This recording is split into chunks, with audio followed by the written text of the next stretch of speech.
Hey everyone, welcome back. हाजिर हूँ आपके लिए लेकर एक कोरियन ड्रामा बेस्ड मूवी की एक्सप्लेनेशन जिसका नाम है रोज एंड ट्यूलिप।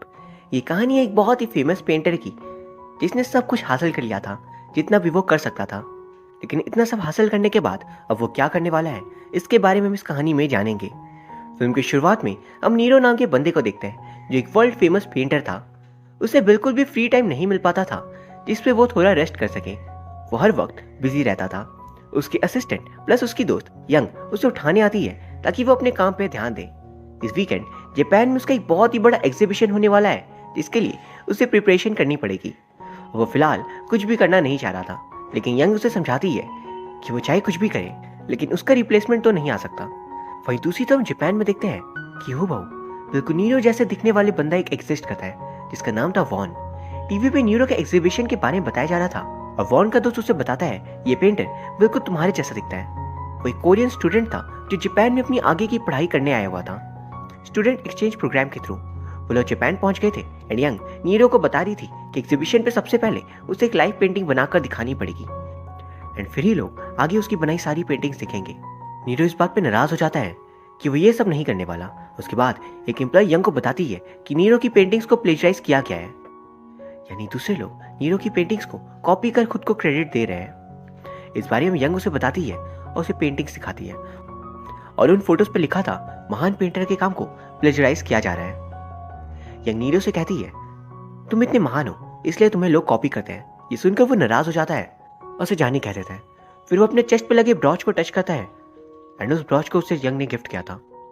यंग और वो काफी पहले दोस्त थे जब नीरो सक्सेसफुल बना भी नहीं था, लेकिन अब पता नहीं नीरो बहुत र्यूड बन चुका है और उसे कभी कभी इस बात का बुरा भी लगता है। फिर अगले सीन में हम काउरी नाम की लड़की को देखते हैं जो अपने मॉम के फ्यूनरल पे बैठी थी। उसकी मॉम एक ऑनसेन चलाती थी, यानी कि एक ऐसा होटल जहाँ पे हॉट स्प्रिंग्स होते हैं, और अब उसकी सारी जिम्मेदारी काउरी पे आ जाती है। उसकी आंट उसे कह रही थी कि अब तुम्हें ये सब कुछ देखना पड़ेगा, लेकिन काउरी का सपना था एक फ्लावर शॉप खोलना और वो उनसे कहती है मैं ऑनसेन पे काम नहीं कर पाऊंगी। ये सुनकर पीछे जो बाकी और वर्कर्स थे वो लोग भी रोने लगती है कि तुम्हें अपनी मदद की बिल्कुल नहीं पड़ी, इसलिए उसे मानना पड़ जाता है। वहीं दूसरी तो हम देखते हैं नीरो की पेंटिंग की जो एक कॉपी थी वो काउरी के ऑनसेन पे है। काउरी का आंट उसे बाथरूम की सफाई करने के लिए कहती है उन्हें मार्केट जाना था। बाथरूम में नीरो का हमशक्ल वॉन हॉट स्प्रिंग पे नहा रहा होता है कि तभी वहाँ काउरी को सफाई करता देख वो जाने लगता है, लेकिन जमीन पे रखे साबुन के कारण वो फिसल कर बेहोश हो गया था। उसी ऑनसेन पे नीरो भी आया हुआ था एंड उसे यंग कॉल करती है। वो कह देता है मैं कुछ दिन यहीं पे रहना चाहता हूँ, मेरे सारे स्केड्यूल्स को कैंसिल कर दो। फिर हम देखते हैं कि वॉन को होश आ चुका था एंड से काउरी माफी मांगती है और कहती है तुम जब तक चाहो यहाँ रह सकते हो एंड मेरी गलती के लिए प्लीज मुझे माफ कर देना। वॉन बिल्कुल खुश हो जाता है कि मैं जितना चाहूँ उतनी बार हॉट स्प्रिंग्स पे जा सकता हूँ। एंड फिर वो नीचे आती है और नीरो को देख कहती है वॉन तुम मुझसे ही पहले नीचे कैसे आ गए और ड्रेस भी चेंज कर ली। नीरो को लगता है काउरी उसकी कोई फैन है इसलिए अजीब बातें बोल रही है एंड इसलिए नीरो से पूछता है ताशिबा कियोशी यहीं पे रहते हैं ना। वो बताती है वो मेरे फादर का नाम है, उनकी डेथ तो तब हो गई थी जब मैं बहुत छोटी थी। नीरो के हाथ पे वही पेंटिंग थी और सीधी काउरी कहती है अगर तुम चाहो तो इसे अपने पास रख सकते हो, वैसे भी ये मेरे किसी काम की नहीं है। फिर वो हॉट स्प्रिंग पे जाता है जब वॉन पहले से मौजूद था। एक दूसरे को देख वो दोनों हैरान हो जाते हैं और नीरो पूछता है तुम्हें मेरी शक्ल इतनी अच्छी लगी कि तुमने सर्जरी करवा ली। वॉन कहता है तुम आखिर हो कौन और क्या बकवास कर रहे हो। उसे देख नीरो को आइडिया आता है और वो उसे अपनी जगह आर्टिस्ट बनाकर भेज देता है एंड यहाँ पर उसकी जगह उसका नाम लेकर वॉन रहने लग गया था। यंग भी वहाँ पर आई हुई थी नीरो को लेने और जाने में वो वॉन को ले जाती है। होटल पे आने के बाद उसे लगता है कि वो गलत कर रहा है तो वो यंग को सारा सच बता देता है कि मैं वॉन हूँ, मुझे नीरो ने 10 लाख देने का वादा किया है अगर मैं उसकी जगह यहाँ पर ले लूँ, लेकिन मुझे लगता है कि मैं ये नहीं कर पाऊंगा। यंग पूछती है तुम्हें जापानीज भाषा आती है। वो कहता है हाँ थोड़ी थोड़ी। तो वो कह रही थी तो तैयार हो जाओ, आज पूरी रात तुम्हें यही काम करना है। वही दूसरी तरफ नीरो काउरी को उस पेंटिंग के लिए बहुत सारे पैसे देता है एंड ये देख उसकी आंट शॉक हो जाती है। काउरी इन पैसों को लेना नहीं चाह रही थी। उसकी आंट कहती है तुम्हें क्यों नहीं लेना है, ये तुम्हारे फादर की मेहनत का फल तुम्हें मिल रहा है तो इसे ले लो। नीरो उनसे कहता है अगर और पेंटिंग्स हैं तो प्लीज ले आओ, मैं उन्हें अभी खरीदना चाहता हूँ। उन दोनों को और भी पेंटिंग्स मिल जाते हैं एंड वहां पर उनके पास पेंटिंग से भरी हुई कई सारी बुक्स थी। काउरी के आंट को उस बुक पे एक चाबी भी मिलती है जिसे देख वो कहती है शायद इससे खुलने वाले लॉकर पे और सारी पेंटिंग्स होगी। वहीं दूसरी तरफ होटल पे यंग वॉन को ट्रेन करी थी ताकि वो नीरो के जैसे बिहेव करना सीख जाए और उसके जैसे कॉन्फिडेंस में रहे। फिर वो उसे कुछ पेंटिंग्स दिखाकर याद करने को कह रही थी कि आखिर उनका मतलब क्या है। वो उसे समझा रही थी अगर एग्जीबिशन में कोई भी सवाल तुमसे पूछे तो कुछ मिस्टीरियस या फिर फिलोसॉफिकल कह देना।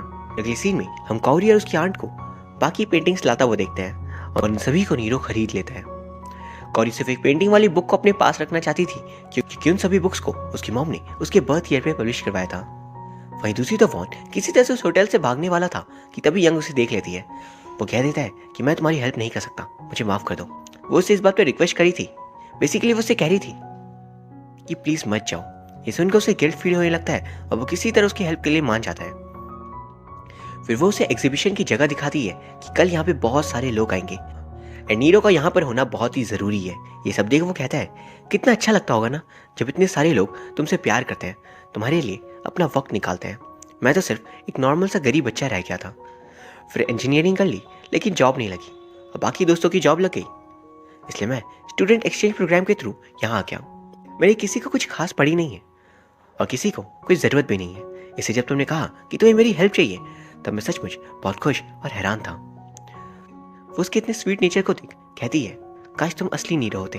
वहीं दूसरी तरफ ऑनसेन पे नीरो ट्यूलिप फ्लावर की तरफ देख अपने पास्ट को याद करता है। एक बार कैसे वो यंग साथ बैठे थे और वो ट्यूलिप्स को पेंट कर रहा था। जब वो हॉस्पिटलाइज था तब उसे उस बोरिंग से कलरलेस हॉस्पिटल पे ट्यूलिप्स फ्लावर ने ही मदद की थी माइंड को रिकवर करने में, और कैसे नीरो के वो दिन कितने खुशहाल हुआ करते थे। नीरो ये सब देख याद करता है कि उसके पहले का दिन कितने खुश मिजाज थे और कितना खुश हुआ करता था। जब नीरो पास्ट का सोच रहा होता है तभी एक बच्चा वहां पर आता है जिसका नाम था जिम। वो भी अपने ग्रैंडफादर के साथ ऑनसेन पे हॉट स्प्रिंग्स को एंजॉय करने आया था एंड वो नीरो से पूछता है कि आपकी भी फेवरेट फ्लावर ट्यूलिप्स है। नीरो गुस्से में कहता है ट्यूलिप्स घटिया फ्लावर्स होते हैं, मेरे फेवरेट रोजेस हैं। लेकिन अगले ही सीन में जिम ट्यूलिप्स को ड्रॉ कर रहा होता है। वहीं दूसरी तरफ वॉन काम करता करता थक कर सो गया था। उसे देख यंग नामयोन नामयोन कहने लगती है एंड असल में आर्टिस्ट बनने से पहले नीरो का नाम नामयोन था और वह र्यूड बन चुका था, इसलिए यंग उसे अच्छे से बात नहीं कर पाती थी। वहीं काउरी जिम को नीरो के पास लेकर आती है, उसे जिम की पेंटिंग दिखाती है। नीरो उसकी इंसल्ट कर देता है और तभी उसके पास्ट को दिखाया जाता है जब वो अपने कॉलेज पे आर्ट क्लास को अटेंड करा था और उसने ट्यूलिप्स की पेंटिंग बनाई थी। तो उस पेंटिंग को देख उसके आर्ट टीचर बहुत ज्यादा नाराज हो गए थे कि तुम इस लेवल पे आकर ऐसे बच्चे वाले पेंटिंग्स बनाओगे, तुम्हें तो आर्ट को छोड़ देना चाहिए, तुम बच्चे वाले दिमाग के साथ अभी भी जी रहे हो। उनसे माफी मांगता है लेकिन वो उसे माफ नहीं करते। ये उसका असाइनमेंट था और टीचर उसे फेल कर देते हैं एंड इस कारण से उसका स्कॉलरशिप रोक गया था। एक पल में उसकी फेवरेट पेंटिंग ने उसे सब कुछ छीन लिया था, इसलिए उस दिन से वो ट्यूलिप से नफरत करने लगता है। इन सब बातों को याद कर उसे जिम के साथ गलत बिहेव करने का बुरा लगता है क्योंकि आखिर उसने भी आज अपने टीचर के जैसा ही किया। वो उसके पास जाकर उसे पेंटिंग सिखाता है एंड ये देख काउरी काफी खुश थी। फिर वो दोनों बाहर चल रहे थे जब वो उसे कहती है अगर तुम अच्छे से बात कर सकते हो तो फिर इतने र्यूडली बिहेव क्यों करते हो। उसी वक्त उसे फ्लावर शॉप के मैनेजर का कॉल आता है एंड काउरी फ्लावर शॉप पे काम करती थी और जैसा कि उसका सपना था फ्लावर शॉप खोलने का, मैनेजर उसे कह रहा था कि जल्द से जल्द काम पे वापस आ जाओ वरना मैं तुम्हें निकाल दूंगा। काउरी इस बात पे कंफ्यूज थी, वो आखिर करे तो करे क्या। वो फ्लोरिस्ट बनना चाहती थी और उसकी मॉम उसे बहुत सपोर्ट भी करती थी, लेकिन अब वो इस दुनिया में नहीं है तो उसे अपनी मॉम के काम को भी संभालना है, हॉट स्प्रिंग्स वाले को। उसे संभालते हुए वो फ्लोरिस्ट नहीं बन सकती, तो आखिर उसे क्या चूज करना चाहिए। नीरो से पूछता है कि तुम्हारे फादर कैसे इंसान थे, उन्हें क्या करना पसंद था। वो बताती है कि वो मैक्सिमम टाइम फॉरेन कंट्रीज पे ही रहते थे और पेंटिंग्स बनाते थे, जैसे कि उसकी मॉम ने उसे बताया था। वो कुछ तलाश करे थे लेकिन उन्हें वो नहीं मिला और वो फॉरेन पे ही मारे गए। वो उसका शुक्रिया अदा करती है उसके फादर की पेंटिंग्स को लाइक करने के लिए एंड वो उसे ये भी कहती है तुम बुरे इंसान नहीं हो, तुमसे पैसे ले सकती हो पेंटिंग्स के बदले, क्योंकि आज जाकर तुम्हारे कारण मेरे फादर की पेंटिंग्स को नाम मिलेगा और मेरे लिए वो एक बहुत बड़ी बात है। मेरे पेरेंट्स जहाँ कहीं भी हो वो भी ये देख बहुत खुश होंगे। पर तभी नीरो वहां से चला जाता है ये कहते हुए मैं एक अच्छा इंसान नहीं हूँ। वहीं दूसरी तरफ एग्जीबिशन शुरू होने वाली थी एंड वहां पे एक फैन ने ट्यूलिप्स भेजे थे। यंग ने उसे फेंकने के लिए कहा था, जिस बात को देख वॉन को बुरा लगता है और वो उसे रोकता है। गुस्से में यंग कह देती है तुम नकली हो तो वैसा ही बिहेव करो। यंग को रियलाइज होता है कि उसने कुछ ज्यादा ही बोल दिया। वो उसे माफी मांगकर उसे बताती है कि नीरो की लाइफ में ट्यूलिप्स की कोई जगह नहीं है। अब हम देखते हैं कि यंग नीरो को कॉल करती है पर वो नहीं उठाता एंड वो एक वॉइस मैसेज भेजती है ताकि उसे सुनकर उसका वापस आने का मन बन जाए। वो चाहती थी कि आज का ये इंपॉर्टेंट दिन नीरो मिस ना करे। यंग की शक्ल पर टेंशन देख वॉन कहता है मैं अपना बेस्ट दूंगा नीरो की एक्टिंग करने में। मैं समझ चुका हूँ कि नीरो तुम्हारे लिए कितना ज्यादा मैटर करता है और तुमने मुझे जो कुछ भी कहा है उसके बारे में मैं बुरा नहीं मान रहा। नीरो को स्टेज पे बुलाने का अनाउंसमेंट होता है जिस पर होस्ट कह रहा था अब हमें नीरो लाइव पेंटिंग करके दिखाएंगे। वो दोनों भी घबरा जाते हैं क्योंकि यंग ने लाइव पेंटिंग कैंसिल करवा दी थी। पर अब कुछ भी नहीं हो सकता। इसलिए वॉन चला जाता है स्टेज पे और वो हॉट स्प्रिंग्स के सिंबल को बना देता है। एंड मीडिया वाले देख पागल हो जाते हैं कि नीरो कितना ज्यादा टैलेंटेड है। वहीं दूसरी तरफ ऑनसेट में नीरो और कौरी टीवी पे देख हैरान थे। एंड कौरी कहती है ये तो वॉन है, वो टीवी पे कैसे? नीरो से बताता है मैं वॉन नहीं हूं, मेरा नाम है नीरो। असली वॉन सामने टीवी पे तुम्हें दिख रहा है, वो वही है। मैंने उसके साथ जगह चेंज कर ली है कुछ वक्त के लिए। कौरी से रिक्वेस्ट करता है कि वो उसे टोक्यो ले जाए। एंड अब हम वॉन को देखते हैं। यंग बहुत खुश थी क्योंकि वॉन ने सब कुछ अच्छे से संभाल लिया था और कोई एक बंदा वॉन की बनाई हुई उस पेंटिंग को 100 मिलियन पे खरीदना चाहता था। एंड वहां पर उन्हें लग रहा था कि अब उनकी चिंता खत्म हो चुकी है और वह वॉन को भी लग रहा होता है और वह वॉन को भी पहली बार फील हुआ कि शायद वो भी कुछ कर सकता है क्योंकि आखिर उसकी बनाई हुई पेंटिंग इतने महंगे दाम में जो बिक रही है। पर तभी वहां पर कुछ रिपोर्टर्स आते हैं एंड वो यंग से कह रहे थे कि ताशिबा कियोची नाम के बंदे ने हमें एक बुक भेजी है जिसपे उसकी बनाई हुई पेंटिंग्स हैं। वो पेंटिंग्स बिल्कुल नीरो के पेंटिंग से मैच करते हैं। यंग कहती है तो ऐसा पहली बार नहीं हुआ है, लोग उसके नाम को कॉपी करते हैं हमेशा। पर वो लोग कह रहे थे लेकिन इस बुक को 26 साल पहले पब्लिश किया गया है, तो ये कॉपी कैसे हो सकती है? यंग ये देख तुरंत वॉन्ग को लेकर वहां से चली जाती है क्योंकि वो भी बहुत हैरान थी। वो एक एम्प्लॉय से कहती है जितनी जल्दी हो सके ताशिबा कियोची को ढूंढ निकालो। उस एग्जीबिशन की जगह पे नीरो आता है और वहां से सारी पेंटिंग्स लेकर चला जाता है। एंड इस बारे में जैसे यंग को पता चलता है वो नीरो को कॉल करती है। उस फोन को उठाता है एंड यंग उससे मिलने के लिए कह रही थी लेकिन नीरो सारा सच उसे बताता है कि वो एक फेक इंसान है। आज तक उसने ताशिबा कियोची की पेंटिंग्स को कॉपी किया है और एक भी पेंटिंग उसने खुद के ओरिजिनल आइडिया से नहीं बनाई है। इसलिए उसने असली पेंटिंग की बुक कौडी से लेकर मीडिया पे भेज दी ताकि उसका राज खुल सके। यंग ये सुन हैरान हो जाती है कि वो खुद को एक्सपोज क्यों कर रहा है। फिर वो उससे माफी मांगती है कि मैंने तुम्हें पेंटिंग पे इतना ज्यादा ध्यान देने के लिए कहा था, पर हम इसे किसी तरह ठीक कर लेंगे। लेकिन नीरो कहता है मैं अब अपने इस फेक सेल्फ को खत्म करने जा रहा हूँ। अब वो फोन काट देता है। फिर वो कौरी को सारा सच बताता है कि उसने उसके फादर की पेंटिंग्स की कॉपी की थी। वो एक बहुत ही गरीब फैमिली से बिलोंग करता था।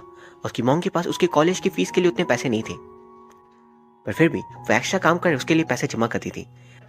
लेकिन जब नीरो को आर्ट पे फेल कर दिया गया और वो स्कॉलरशिप अवेल नहीं कर सका तो वो इन सबसे बहुत परेशान हो गया था। तभी उसे एक दिन ताशिबा कियोची की बुक मिली और वो उन्हें कॉपी करने लग गया। उन पेंटिंग्स को देखकर वो समझ चुका था कि ये बहुत ही ज्यादा अमेजिंग है। वो ताशिबा कियोची से माफी मांगना चाहता था लेकिन फिर उसे पता चलता है कि वो तो जिंदा ही नहीं है और इसी कारण से वो फिर इस काम को कंटिन्यू कर देता है। पर वो इस गिल्ट को अपने अंदर और नहीं रख सकता है, जिसपे कौरी कहती है मैं मानती हूँ तुमने गलत किया लेकिन मैं नाराज नहीं हूँ।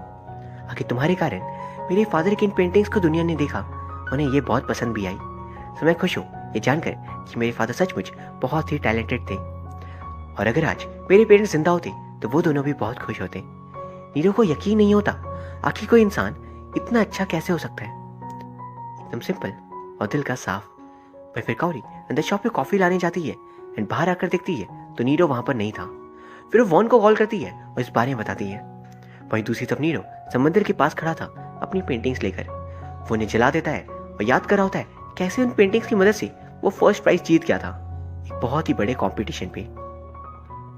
वो बिल्कुल खुश नहीं था, पर जब वो अपनी मॉम को इस बारे में बताता है तो उसकी मॉम हद से ज्यादा खुश थी। एंड उस वक्त उसे समझ नहीं आ रहा था कि वो करे तो क्या करे। वो गलत करना चाहता तो नहीं था, लेकिन सिचुएशन से हार कर वो तोशिबा के काम को प्लेजराइज करना शुरू कर देता है। वो समंदर की ओर बढ़ता हुआ सोचता है और हम देखते हैं कि एक दिन वो यंग से कह रहा था मैं वीक माइंडेड फूल नहीं रहना चाहता और अब कभी भी मैं ट्यूलिप्स को ड्रॉ नहीं करूंगा। वो उसे कहता है क्या तुम्हें मैं पसंद हूं? तो प्लीज मुझे एक नया नाम दे दो जो मुझे स्ट्रॉन्ग दर्शाए। इसलिए वो एक बहुत ही स्ट्रॉन्ग राजा नीरो के नाम पर उसका नाम रख देती है। अब प्रेजेंट पे सभी लोग समंदर के पास पहुंच गए थे एंड वॉन नीरो के पास जाता है। नीरो कह रहा था मैं मरना चाहता हूं लेकिन मर नहीं पा रहा, प्लीज मुझे तुम्हारे नाम के साथ जीना है। प्लीज मुझे अपना नाम दे दो, मैं तुम्हारे नाम के साथ ही जी सकता हूं। अगर मैं खुद की जिंदगी वापस चला गया तो वैसे भी जी नहीं पाऊंगा। वॉन कहता है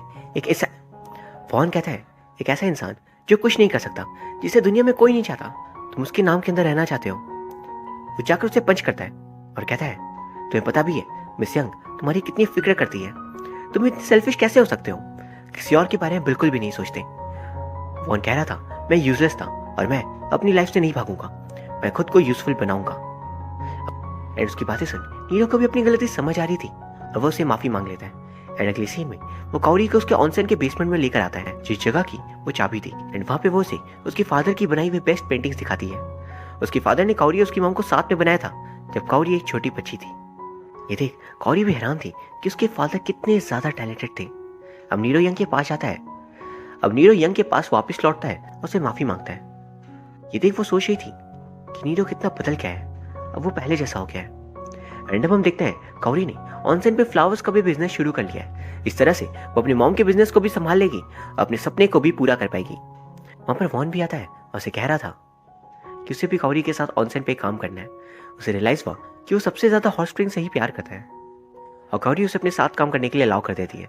काओरी की आंट वॉन को देख बहुत खुश थी क्योंकि उन्हें लगा कि एक बहुत ही अमीर लड़का है उनके साथ रहने आया है। वही वॉन सोचा था आखिर ये है कौन, मेरे पीछे क्यों पड़ी है। वहीं दूसरी तरफ नीरो यंग दोबारा से शुरुआत करते हैं। एक नई शुरुआत करते हैं एंड यंग को वो कहता है कि अब से मुझे नाम यौन बुलाना, नीरो नहीं। एंड अब वो ट्यूलिप से ही पेंटिंग अपनी शुरुआत ट्यूलिप्स ड्रॉ करने से ही करता है। और यहाँ ये फिल्म खत्म हो जाती है। ये कहानी सचमुच बहुत ही प्यारी थी एंड इसका एंड का ट्विस्ट भी बहुत ही हैरान करने वाला था। गाइस उम्मीद करता हूँ आपको ये वीडियो पसंद आई होगी। अगर हाँ तो प्लीज़ इसे लाइक एंड कमेंट ज़रूर कर दीजिए। साथ ही प्लीज़ चैनल को सब्सक्राइब कर लीजिए। एंड आप मुझे इंस्टाग्राम पे भी फॉलो कर सकते हो, जिसका लिंक आपको डिस्क्रिप्शन बॉक्स में मिल जाएगा। Thank you very much for watching. See you soon.